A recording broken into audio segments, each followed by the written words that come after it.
अहिले चाहिँ ठ्याक्कै कमल पोखरी आइपुगेको छ कमल पोखरीको कृष्ण पौडेलको गाडी जाम धन्न खुले मेला पऱ्यो यति भयो नि आनन्द भयो अब यहाँबाट चाहिँ बिस्तारो सिटी सेन्टरको बाटो हुँदै डुलिन्छ एकछिन काठमाडौँ सहर हेर्दा लाग्छ र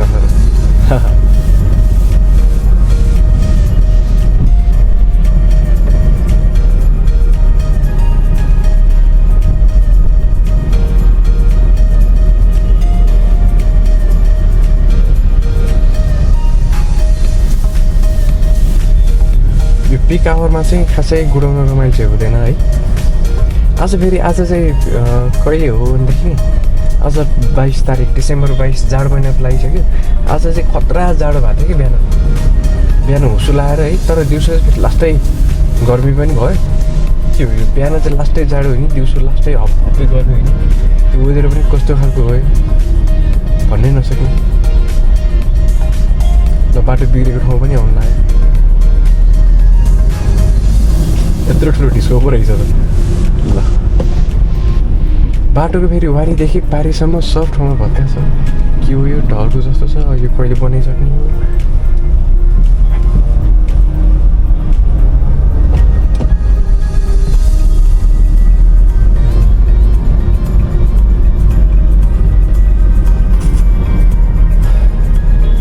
ल फेरि जाममा अड्क्यो सरर गुडिरहनु पाए पो सही मजा आउँथ्यो नि चट्ट लाएर होइन हुर्र भएर ट्याक्क लाएर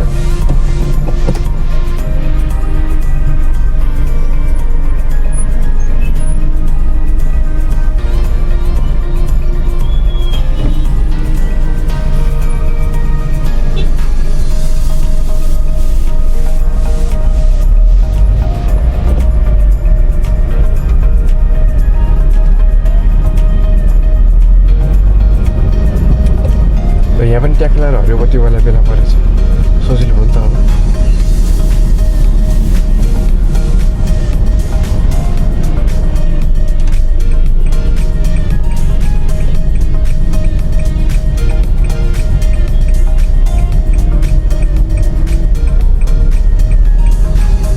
अब यहाँबाट लिफ्ट लागिन्छ नक्सालतिर किनभने यसो काठमाडौँ घुम्नु पऱ्यो काठमाडौँको भ्यू देखाउनु पऱ्यो तर ब्याड टाइमिङ चाहिँ किनभने नि अब अहिले यस्तो पिक आवरमा न गाडी हुत्ताउनु पाउनु अगाडि हुत्ता फेरि झ्याप्पलाएर रोक्नु पऱ्यो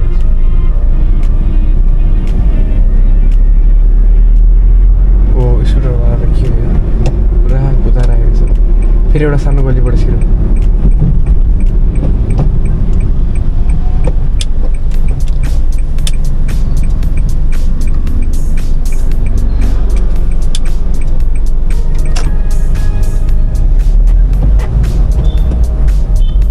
अस्ति पनि म बाइकमा यही गल्लीबाट आएको थिएँ अहिले पनि यही गल्लीबाट आएँ किनभनेदेखि अहिले पनि मैले जाम छर्नु छ त्यो उताको त्यो मेन रोडबाट गयो भनेदेखि जाममा अड्किन्छ फोकटमा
काठमाडौँमा चाहिँ यो गाडी भ्लग गर्ने गाडी चलाएर भ्लग बनाउने मान्छे खासै छैन जस्तो लाग्छ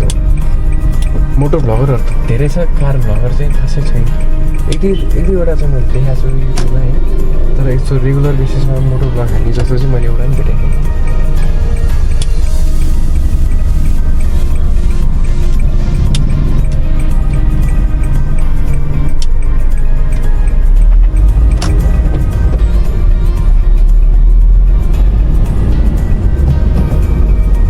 जाम हुने बाटो त आयो तर अनफर्चुनेटली अहिलेसम्म त जाम छैन। अनफर्चुनेटली चाहिँ किन भन्दाखेरि अरू बेला जाम हुन्थ्यो नि त, मैले जाम हुन्छ भनेर आएको, जाम भएन अनि अनफर्चुनेटली भयो नि त।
आज त के बोल्यो पनि थाहा भएन त, यो चट्ट लाएर